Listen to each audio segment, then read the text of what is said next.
Hello, my name is Guobin Li, the President of MR Business Unit at United Imaging.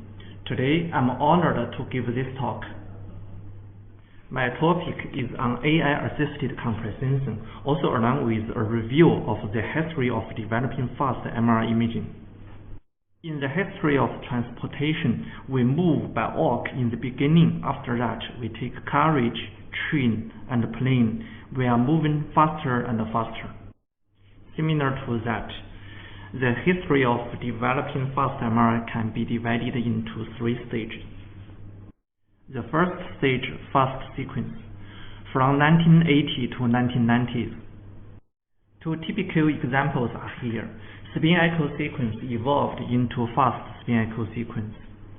Gradient echo sequence evolved into EPI, flash, or amperage. In fast sequence, the philosophy behind is to acquire more data with given time. But the major story of MR imaging acceleration started from 2000 to today on case-based undersampling, which is a different philosophy to acquire net data with given imaging metrics. Actually, there are four types of acceleration techniques. Half-Fourier invented in 1990s, parallel imaging invented in 2000s, comprehension introduced 10 years ago, and the emerging AI-based methods recently. Half-Fourier, which make use of case-based conjugate symmetry to acquire part of the case base, and the missing data can be reconstructed with Pop's Homdan algorithms. Parallel imaging. In 1990s, phased recoils were invented, but it's not for image acceleration. It's used to improve image SNR. Thanks to Dan Solikson at NYU, his SMASH method is a mainstone of parallel imaging. In clinical practice, we frequently use SENS, GRAPPA, and this kind of algorithm to reconstruct regularly undersampled case-based data. Compressed sensing in 2010s. Several papers on the basic theory of comprehension published in 2006 dramatically push forward the application of this technique. In general, comprehension can be simply concluded with these three conditions: sparsity in data, random case-based undersampling, and iterative reconstruction algorithm. Sparseness is often used in image compression. For example, a BMP image can be converted into JPEG format with a much smaller size. The sparsity can be found in MR imaging, for example, TOF, or multi-channel images. If an image is not sparse directly, a sparse transform helps, such as wavelet, total variation, etc. Unlike in conventional parallel imaging, comprehension needs random sampling. Here, we have to thank Michael Lustig. He is the pioneer of trying comprehension in MRI. The fourth type of imaging acceleration technique, AI or deep learning, very popular topic recently. I'm not going to talk about how AI works in image acceleration. I want to highlight a paper which discusses the risk of using AI, the instabilities of deep learning in image reconstruction. Here is an example shown in the paper. Left, ground truth. Middle, AI prediction. We can see the error indicated by the red arrow. However, the results on the right side with conventional mathematical reconstruction doesn't have this problem. Let's put all these four techniques together into a single table and compare them. We see the good side of half-Fourier is simple, but a disadvantage is that incorrect phase leads to local error. Parallel imaging is strong at preserving image details, but prone to noise amplification. Comprehension suppresses noise, but may lead to blurring at a very high acceleration factor. AI is very strong at suppressing artifacts and noise, but it is a black box with potential uncertainty.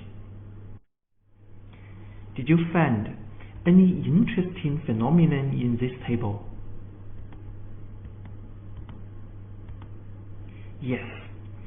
The advantages and the disadvantages of these four methods are complementary to each other. So, why not combine them? Yes, we already did that. In 2016, we released a reconstruction method called UCS, which is a United algorithm with three different techniques: half-Fourier, parallel imaging, and compression. In UCS, conventional sequential reconstruction turns into iterative reconstruction, which pushed forward the boundary of acceleration factors from 2 to 16, particularly in dynamic accretion. In 2020, yes, last year, we announced our new generation of acceleration technique called ACS, which is a combination of four different techniques. For the first time, four types of methods are integrated into one reconstruction procedure: deep learning, comprehension, parallel imaging, and half-Fourier.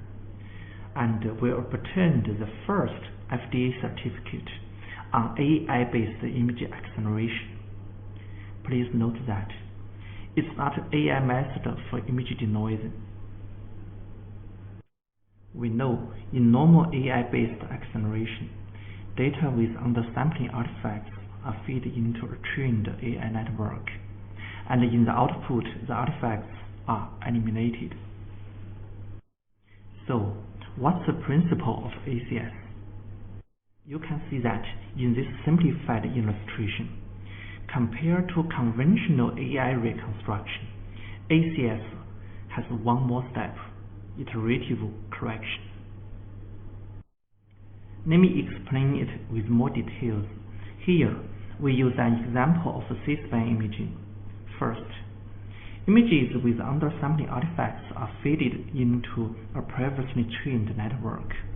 We can see that the innocent artifacts will be corrected for sure by AI network. In order to simulate the potential error of an AI network, two bright spots were artificially added into the AI output. See the yellow arrow. If we have a consistency check between the AI result and the conventional methods, the error signal will soon be found.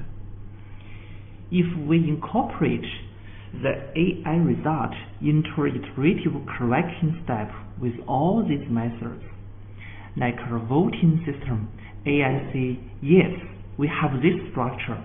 Other three methods say, no, we don't have. These errors will gradually be eliminated during convergence. Finally, we obtained a consistent result without error. This is how ACS works. ACS has been applied in all body parts. For example, in head imaging, it needs about 5 minutes to finish these four contrasts.